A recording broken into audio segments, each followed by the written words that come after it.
నమో వెంకటేశాయ. అందరికీ నమస్కారం అండి. అందరూ బాగున్నారు కదా? పండగ సరదాలన్నీ అయిపోయాయి. సంక్రాంతి ఈరోజుతో కంప్లీట్గా ముగిసిపోయింది. ఇంకా వచ్చేది మాసము అంటే మనకు రథసప్తమి వస్తుంటుంది. అది తర్వాత మనకు ఈ అమావాస్య వెళ్ళిన తర్వాత రథసప్తమి ఉంటుంది. ఇంకా సంక్రాంతి పండగ ఈ నెల రోజుల నుంచి ఇంకా తిరుపావై కానీ ధనుర్మాసంలో సంక్రాంతి నెల ముగ్గులు, పండుగ, గొబ్బమ్మలు,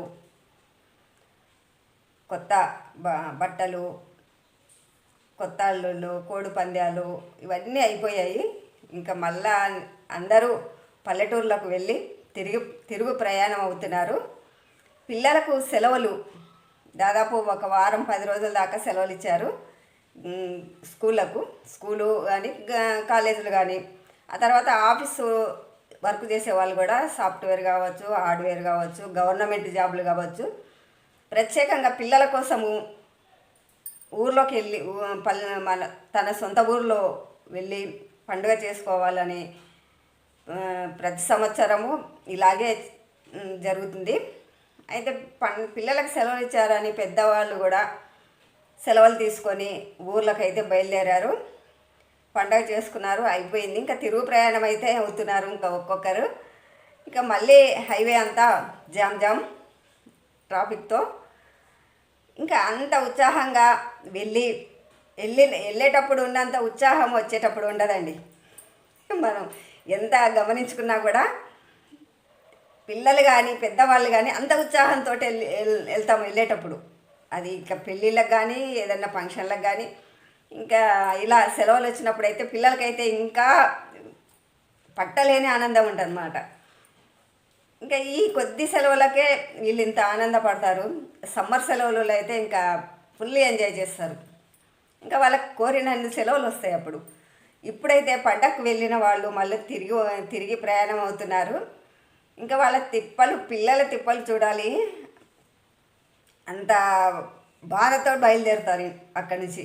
అమ్మ మళ్ళీ ఇంటికి వెళ్ళాలా, మళ్ళీ స్కూల్కి వెళ్ళాలా, మళ్ళీ వర్క్ చేయాలా, మళ్ళీ ఎగ్జామ్స్ రాయాలా అని ఇవన్నీ వాళ్ళకు ఇంకా మళ్ళీ బుర్రలో ఒకసారి గిర్రుని తిరుగుతాయి. ఇంకా పెద్దవాళ్ళు అయితే మగవాళ్ళు ఇప్పట్లో అంటే కొంతమంది ఆడవాళ్ళు కూడా వెళ్తున్నారు. దేనికంటే కోడి పందాలు. ఆడవాళ్ళు వెళ్తున్నారు, పందాలు కాస్తున్నారు. మగవాళ్ళు ముందు మగవాళ్ళు వెళ్ళేవాళ్ళు. ఇప్పుడు ఇంకా ఆడవాళ్ళకు కూడా అది ట్రెండ్ అయిపోయింది. కోడి పందాలు అంటే ట్రెండే అయిపోయింది. వాళ్ళు కూడా వెళ్ళి కోడి పందాల్లో పాల్గొని బెట్టులు కట్టి పోతే పోయి వస్తే లాభం అన్నట్టుగా అంత ఫ్రీగా ఎంజాయ్ చేస్తున్నారు. అలాంటి పరిస్థితుల్లో వాతావరణము జనరేషన్ ఇట్లా ఉంది. వాళ్ళ ఎంజాయ్మెంట్ మనమేం కాదనము. ఒక సినిమా పోయిన ఎంజాయ్మెంటే, ఒక రిలీజ్ అయిన సినిమా రిలీజ్ అయిన రోజు చూడడం అనేది కూడా ఒక సరదా.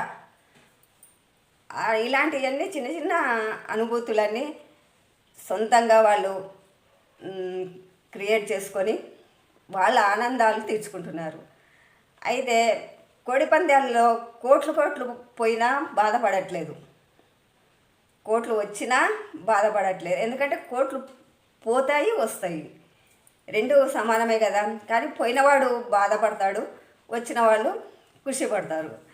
అంటే అక్కడ ఎంత ఖర్చు పెడితే అక్కడ దానికి సమానం అవుతుందో వాళ్ళకి తెలుస్తుంది. కాబట్టి పందాల్లో పాల్గొంటారు. అదొక బిజీ ఎంజాయ్ అన్నమాట. అలా జనరేషన్ అనేది మగవాళ్ళు అంటే పూర్వకాలం నుంచి కోడి పందాలు అనేది ఉండేది. మేము చిన్నప్పటి నుంచి కూడా కోడి పందాలు ఉండేది.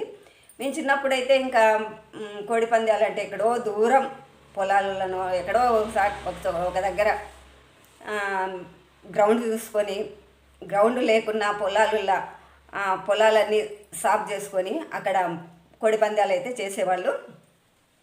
కోడి పందాలు అప్పుడు మగవాళ్ళ వరకే వెళ్ళేవాళ్ళు. అదొక పెద్ద తప్పుగా భావించేవాళ్ళు. కోడి పందాలకు లేడీస్ వెళ్తారు, మగవాళ్ళు వెళ్తేనే తప్పు అనుకునేవాళ్ళు. కానీ ఇంకా ఆడవాళ్ళు వెళ్తున్నారు అంటే ఇంకా మరీ తప్పు తీసేవాళ్ళు.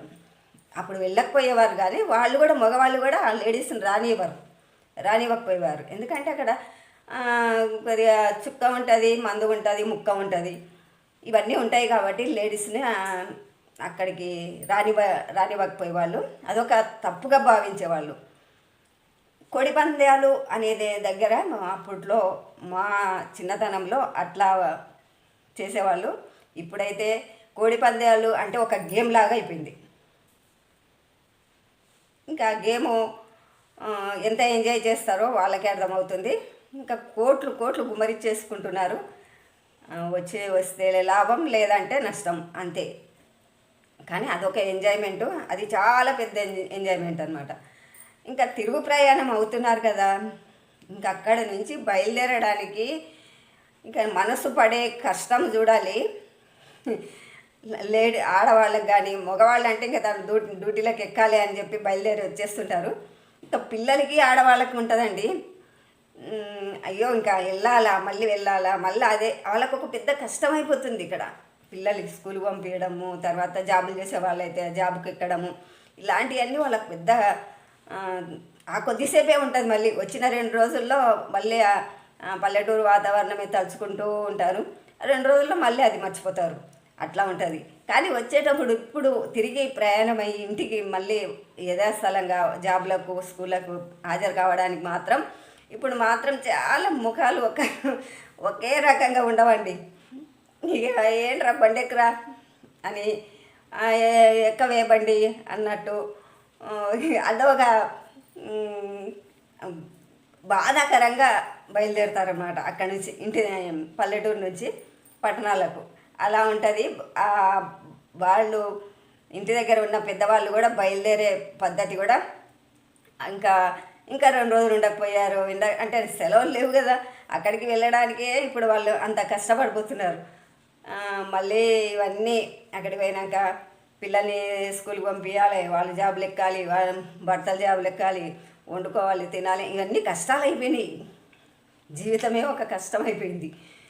అట్లా ఉంటుంది. నేను తిరుగు ప్రయాణం పండగకు వెళ్ళి తిరుగు ప్రయాణం చేసే వాళ్ళ గురించి వీడియో చేస్తున్నాను. అందరూ హ్యాపీగా తిరుగు ప్రయాణం అయ్యే వాళ్ళందరూ కొద్దిగా హ్యాపీగా ఎంజాయ్గా రావాలి. ఇంకొకటి అండి, మొన్న సంక్రాంతి రోజు భోగి రోజు నుంచి మొదలు పెడితే సంక్రాంతి కనుమ రోజు ఇంకా పతంగులు అయితే ఎగిరేస్తూనే ఉన్నారు. కానీ హైదరాబాద్ లాంటి పట్టణాల్లో పతంగులు ఎగరేయడానికి ముందే వీడియో చేసి పెట్టానండి, కింద పండగ ముందే చేసి పెట్టాను. అయితే పతంగిల మాంజాలండి చాలా ఘోరంగా, చాలా భయంకరంగా పక్షులకు, తర్వాత జంతువులు అంటే అటు తిరుగుతుంటాయి కదా, కింద కుక్కలు కావచ్చు, పశువులు కావచ్చు, ఆవులు కావచ్చు, తిరిగేటుంటే వాటికి కాళ్ళకు మాంజాలు చుట్టుకొని ఘోరంగా ఇబ్బంది పడుతున్నారండి. తర్వాత ఒక పతంగి తెగి పడిందంటే ఆ మాంజా ఎటుపోతుందో అర్థం కాదు. కింద రోడ్డు మీద పోయే వాళ్లకు, తర్వాత మొన్న ఒక వీడియో పెట్టారు, బండి మీద వెళ్తుంటే ఆ మాంజా ఇట్లా గొంతు పట్టిందంటండి. మాంజా చాలా షార్ప్గా ఉంటుంది కదా, ఇట్లా మన శరీరం చాలా స్మూత్గా ఉంటుంది. ఇట్లా బండి మీద వెళ్తుంటే ఇట్లా వచ్చేసిందంట దారం, మాంజా ఇట్లా వచ్చేసిందంట. మాంజా అట్లా వచ్చినప్పుడు ఇక్కడ గొంతుకే పడుతుంది కదా పాపం. ఇదంతా ఇట్లా చీర పట్టుకున్నది ఇంకా కొద్దిగా అస్సలు ఇంకా కొంచెం టైట్ అయి ఉంటే కానీ ఈ నరాలన్నీ తెగిపోయాయి అంట. చాలా ఘోరంగా ఈ మాంజాలు అయితే తయారవుతున్నాయి. మాంజాలు ఇప్పటి నుంచి లేవు, కానీ మొదటి నుంచి ఉన్నా కూడా పబ్లిక్ కానీ, జంతువులకు కానీ, పక్షులకు కానీ చాలా ప్రమాదకరంగా ఉన్నాయి. కాబట్టి ఇలాంటి ప్రమాదాలు తప్పించుకోవాలంటే తెలియకుండానే జరిగిపోతున్నాయి. అలాంటప్పుడు చాలా జాగ్రత్తగా ఈ మాంజాలతో ఉంటేనే తప్పదు. ఇంకా బిల్డింగ్ల పైకి ఎక్కుతారు, కింద ఎవరున్నది కూడా తెలియదు, మాంజాలు ఎటు పడుతున్నాయో కూడా తెలియదు, మనుషులు వస్తుంటారు. ఇవన్నీ అనుకోకుండా జరిగేవండి, సరదా కోసం చూసుకుంటే అనుకోకుండా జరిగే ప్రమాదాలు. కాబట్టి జాగ్రత్తలో జాగ్రత్తగా ఉంటేనే మనుషులు అనేది జాగ్రత్తగా ఉంటారు. పశువులకు ఎవరండి ఆధారం? మనుషులు కాబట్టి మనుషులకు ఏదన్నా అయితే అందరు లబోదిబో అంటారు, కానీ పక్షులు జంతువులకు ఎవరు? కాబట్టి చాలా ఇంటికి వెళ్ళిన వాళ్ళు జాగ్రత్తగా ఇంటికి చేరుకుంటున్నారు ఒక్కొక్కరు. ఇంకా 2-3 రోజుల్లో స్కూళ్ళు ఓపెను. ఇంకా ముందుగా వచ్చేవాళ్ళు ఇంకా రోడ్లన్నీ జామ్ అయిపోతాయని బస్సుల్లో వచ్చేవాళ్ళు, అలా వచ్చేవాళ్ళు జాగ్రత్తగా ఇంటికి చేరుతున్నారు. ఇదేనండి ఈనాటి నేను మీకు తెలియజెప్పే విషయము. కొన్ని విషయాలు చెప్పాలనిపించింది, చెప్పాను. ఇదేనండి ఈనాటి వీడియో.